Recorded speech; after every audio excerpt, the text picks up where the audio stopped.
Então, pessoal, estamos aqui para mais um podcast. Hoje o nosso convidado é o seu Marcos Jacob. Então, Jacob, conta um pouquinho aí da sua trajetória na área têxtil. Bom, pessoal, boa noite a todos. Ao horário que vocês assistem esse vídeo, né? É um privilégio ser a primeira pessoa aqui no podcast do Jason. É um privilégio. Sou grato aí pela oportunidade, Jason. Vamos Obrigado. contar um pouquinho como é que o Jacob surgiu no têxtil e algumas pessoas já me conhecem, algumas não. Tive o privilégio de trabalhar um tempo com o Jacob. Foi quantos anos? Três? 3 anos, 3 anos, três né? anos alguma coisa. E eu a minha vida inteira sempre foi no ramo têxtil. É, gratificante, sempre sou grato por tudo que eu tenho hoje, pela família, por tudo. E eu comecei na tinturaria na época nos anos de 1988, em Jaraguá do Sul. Nós tínhamos uma empresa onde que meu pai trabalhava, de mecânico de manutenção, e aí eu comecei, aos finais de semana levava os almoços para ele lá, Aí se interessou no... e aí eu via aquelas barcas, aquelas coisas, aquelas extingimentos surgindo, fiquei fascinado com aquilo, comecei a me interessar por aquilo, tive uma oportunidade nessa empresa, e ali começou toda a minha história, né? Então fui crescendo, depois nos anos 90, em 91 eu consegui trabalhar na Marisol, em Jaraguá do Sul. Pô, bacana. É uma empresa assim, onde que eu aprendi muitas coisas. Foi assim uma Lá experiência, começasse da base, então. isso, Começou... onde que tive uma oportunidade de conhecer mais a fundo a parte de tinturaria. Era uma empresa até hoje ainda, Empresa grande, né? empresa extremamente reconhecida no mercado têxtil. E na época eu trabalhei na tinturaria com muitas pessoas aqui conhecidas. Depois eu tive uma oportunidade de trabalhar no laboratório. E aí a gente foi crescendo. Foi na época que eu comecei a estudar, fazer o curso técnico têxtil em Jaraguá do Sul. Nós tínhamos uma escola técnica em Jaraguá. E aí tudo começou a se encaixar, né? Conhecendo mais pessoas, alinhando. Foi Depois, crescendo gradativamente. gradativamente. Foi uma experiência assim muito bacana nesses anos ali, na época dos anos 90. Foi na época que eu também me casei com a minha esposa. Em Conheceu a Lemoa? Em 94 eu me casei. E aí na época nós estávamos estudando ainda na parte técnica, na parte técnico têxtil. E depois eu tive uma oportunidade de trabalho numa empresa muito conhecida no mercado têxtil, que é o Grupo Lunelli hoje, que é o Grupo Lunender. Foi se diz uma faculdade e mais um pouco, né? Então trabalhar na Lunelli para mim foi uma honra assim, muito grande. Essas empresas grandes, elas abrem bastante oportunidade. Antigamente, pelo menos, né? A gente crescia muito dentro dessas empresas. A gente começava na base, ia estudando, crescendo. A cada ano que ia passando, ia subindo e a coisa chegando lá. Exatamente.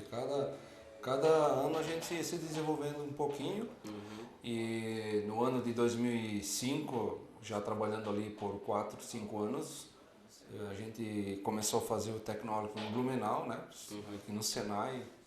A gente estudou toda a parte têxtil, desde a parte de fiação, malharia, tinturaria, acabamento.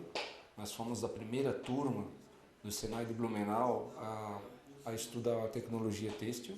Não tinha antes? Não, era um curso novo que surgiu em 2005, né? Sim. E assim foi muito legal porque eu tinha uma pessoa que é o seu Egon, Marco, que hoje trabalha na RVB, e ele estudava técnico têxtil em Blumenau, no Senai. Legal. E ele por incrível que pareça, ele fez uma inscrição para mim e no domingo a gente saiu na correria fazer prova lá, para na segunda-feira começar a fazer o tecnólogo. Vocês dois conheceram na Lunelli? No grupo Lunelli. O grupo Lunelli. Então, assim, foi uma pessoa que sou grato até hoje pela pessoa que ele é, pelo incentivo que ele teve comigo, assim, na época nós estávamos em 3 pessoas, era eu, o seu Ego e o Paulo, Paulo Gilberto Mor, que trabalha lá na Lunelli hoje ainda, está lá na tinturaria. Como é que dizem, o histórico lá, o monumento lá. Monumento histórico já, então. Vamos fazer uma plaquinha lá, né? E aí fiquei trabalhando nessa fábrica até no ano de 2010, né? Fiquei praticamente quase 10 anos ali nessa fábrica, e é onde que eu tive uma outra oportunidade aqui na região de Brusque. Surgiu em março de 2010, a gente decidiu que a gente vinha trabalhar na cidade de Brusque, aqui na nossa região. Foi aí que tu veio morar para cá? Exatamente. Saiu de Jaraguá e veio para... Começamos Brusque. aqui, aí chegou veio a minha família, minha esposa, meus 2 rapazes, chegamos para Brusque sem conhecer muito a logística daqui, mas fomos se adaptando rápido. Chegamos à mudança dia 27 de fevereiro, dia 4 de março eu já estava trabalhando. E ali é onde que tudo começou. E eu tive a oportunidade de coordenar a parte da tinturaria da RBB Malhas, hoje, que atualmente continua no mercado, uma empresa excelente. Bem renomada também, muita qualidade, muitos trabalhos nós fizemos. Deu para aprender bastante coisa ali. Então, assim, ali foi a pós-graduação e mais um pouco também. Né? Só o dia a dia no chão de fábrica para que o cara aprende tudo, né? Exatamente. Então, ali eu fiquei até no ano de 2017, aí onde que eu fui trabalhar numa outra fábrica, tive uma outra oportunidade também. Na época ali nós tínhamos terminado os nossos trabalhos e aí eu comecei a trabalhar no ramo no grupo NS em Blumenau, que é uma empresa do seu Fábio, todo bem conhecido, o grupo NS de Blumenau. E onde a gente começou junto com o nosso amigo Giovanni Furtado, que está hoje na Incotex lá, conhecido nosso ali. E a gente começou a fazer os trabalhos dentro da Costa Rica, ali em Nova Trento.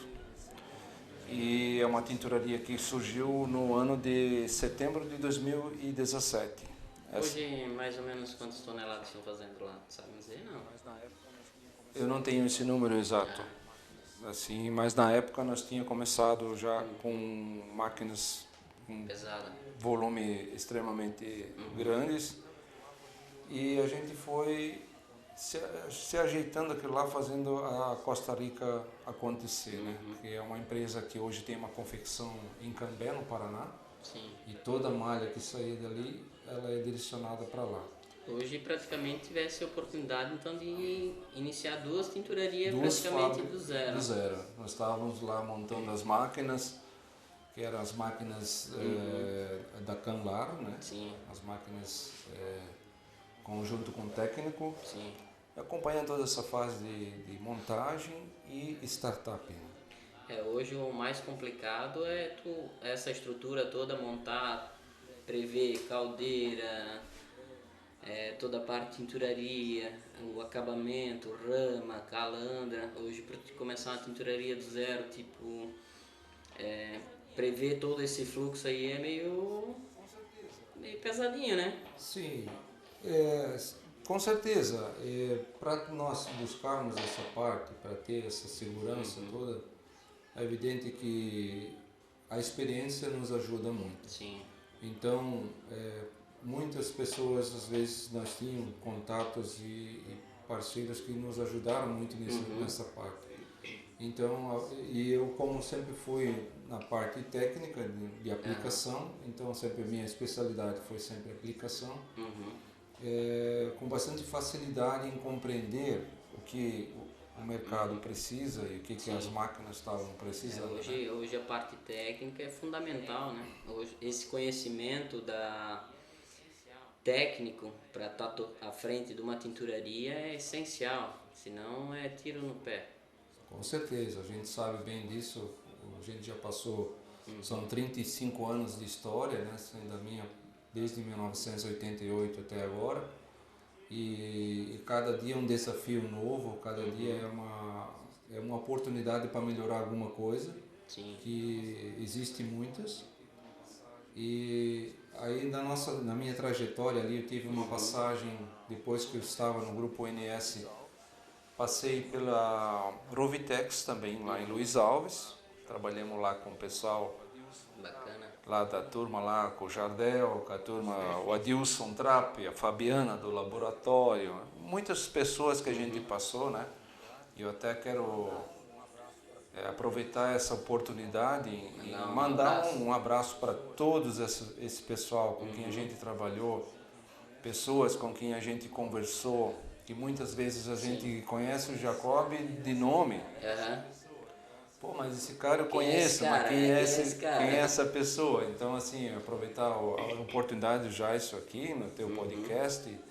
Nós estamos iniciando teus trabalhos também.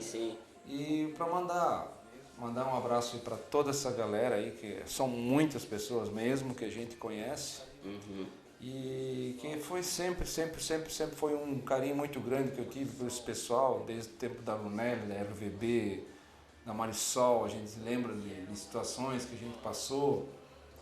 Todo dia é uma escola, né? Uma escola. Então, assim, foi uma passagem bem bacana assim, por todas essas empresas.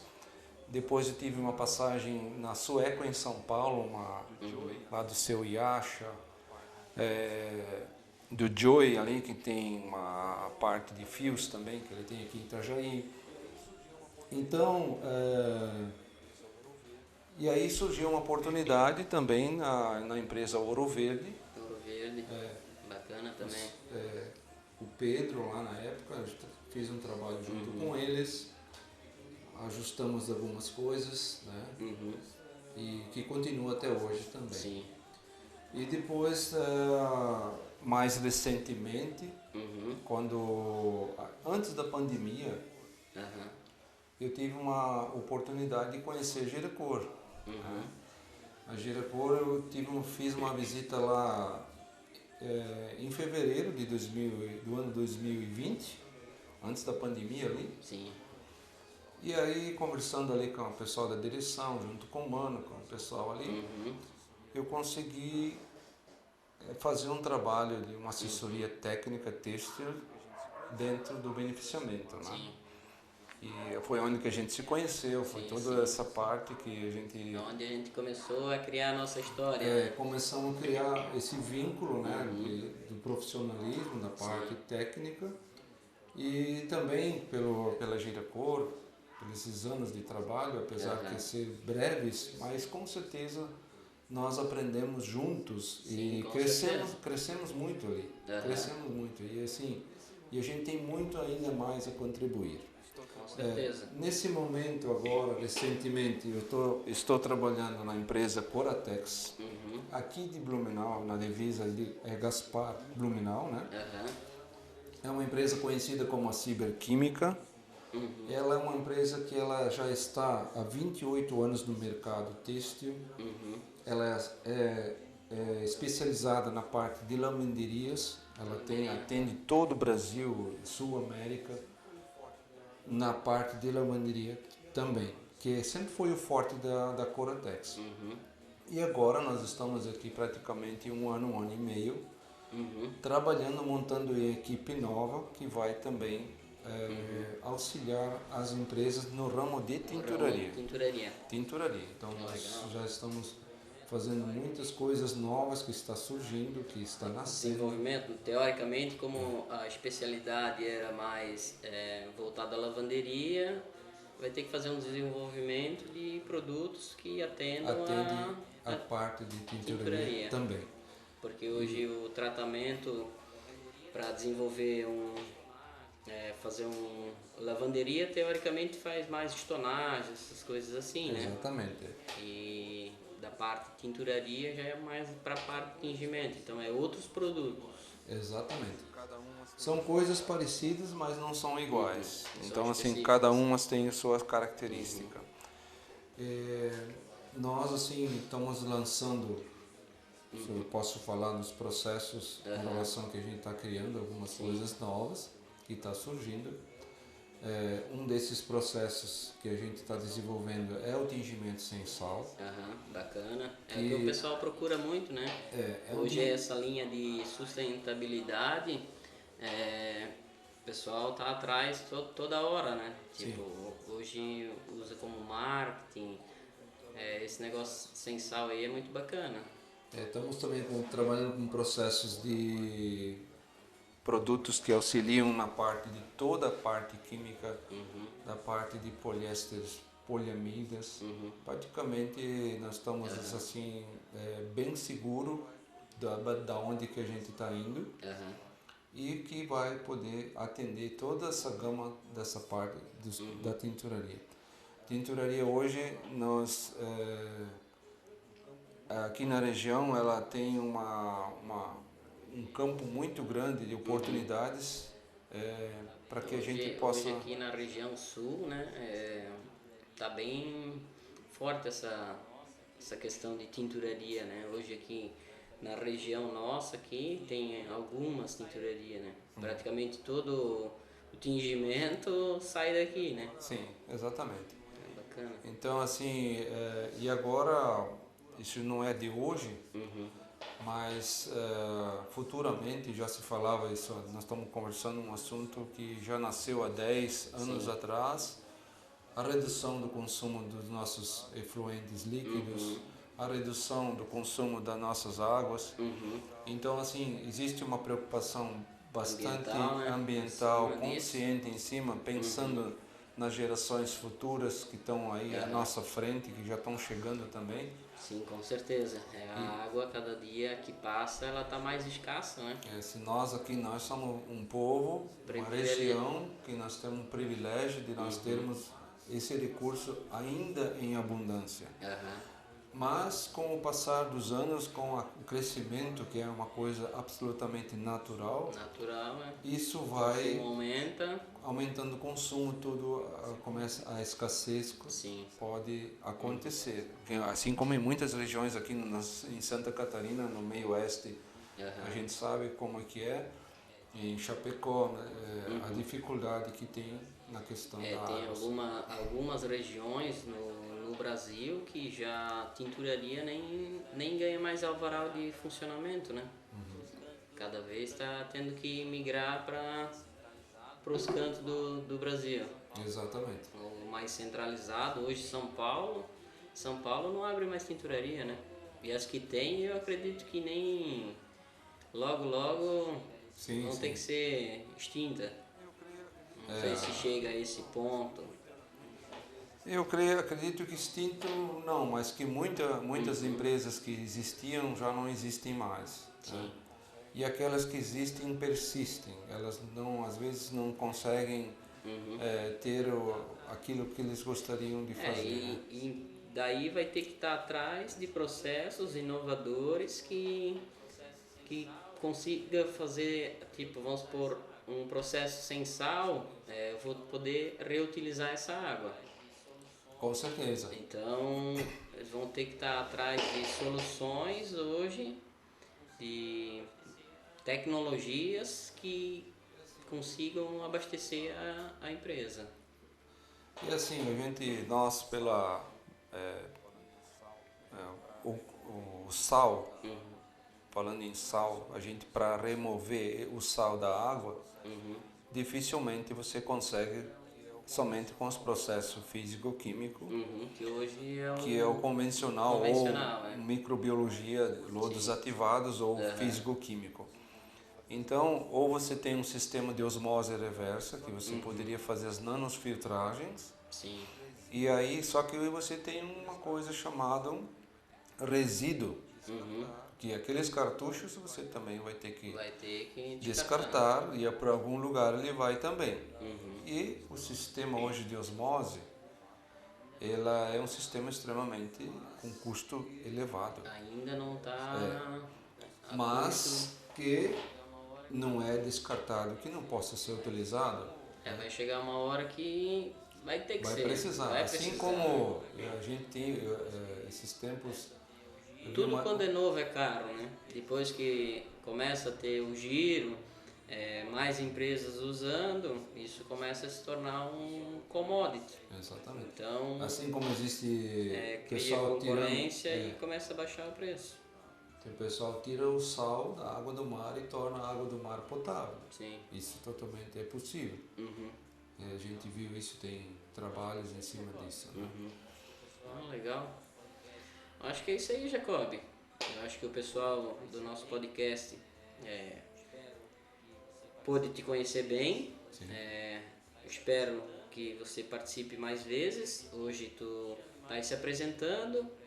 A ideia é que a gente te chame mais vezes aqui para a gente estar conversando, trocando ideia e se aprofundando em algumas experiências que tu teve, porque eu acredito que tem muita história para contar. Tem. Tem muita coisa para contar. Tem bastante história, tem algumas que é melhor nós deixar deixar meio de quieto, né? Mas aproveitar, já nós estamos no finalmente já não? Já acredito que estamos já encerrando aí para. Eu queria deixar aqui a minha gratidão aí pelo teu convite, né? Pela oportunidade de ser o primeiro aqui. O nosso piloto, né? Estamos fazendo os testes aqui para ver se o avião levanta, Decola, né? Ele vai subir. Com certeza bacana. nós vamos atingir muitas pessoas às vezes que não nos conhecia Sim. e através desse trabalho que você começou, que teve a iniciativa, parabéns pela tua iniciativa, Obrigado. e a gente consiga alcançar muitas e muitas pessoas. E com certeza virão muitas pessoas aqui, e onde que todos nós, como uma grande família, Sim. vamos aprender muitas coisas. Aprender todo mundo junto, né? Porque A dúvida minha hoje é a tua dúvida amanhã e vice-versa, né? Então, acho que o intuito desse podcast é a gente estar buscando soluções, às vezes, para algumas empresas que não têm processos novos que vão estar conhecendo. A gente fala muito que a maioria hoje das tinturarias são meia fechadas, são meia. Então, acredito que com esse podcast a gente vai estar começando a divulgar inovações para que todo mundo possa usar, né? Com certeza. Eu penso que a parte de troca de ideias, porque cada empresa tem as suas coisas. Eu não consigo desenvolver um processo para todo mundo da mesma maneira. Então, assim, existem adaptações, existem alguns macetes que cada empresa tem, e a gente cria isso justamente para atender a necessidade do cliente. Então, assim, isso não quer dizer que tudo aquilo que a gente aplica de uma maneira vai funcionar na outra empresa. Hoje a gente tem N variáveis dentro de uma tinturaria, água, tipo, a gente às vezes escuta falar que tem tinturarias que captam água lá com uma dureza enorme, então não trata. Então aquela quantidade de sequestrante que eu boto hoje no meu processo não quer dizer que vai funcionar na tinturaria. Exatamente. Então tem que tudo ser avaliado, né, dentro de um processo. Cada situação, cada empresa é uma planta. Eu que posso ser testemunha disso. A gente tinha uma condição e baseado naqueles parâmetros que a gente tinha, a gente conseguiria atuar da maneira mais coerente ou mais certa para atender uma necessidade do cliente, uma necessidade de produção, né? Mas é isso aí, seu Jacob. Quero te agradecer por essa oportunidade de estar aqui com a gente e convidar o pessoal a estar curtindo o nosso canal aí e até a próxima. Beleza, um grande abraço para todos vocês. Acredito que esse foi o startup aqui do nosso podcast, iniciativa do Jason.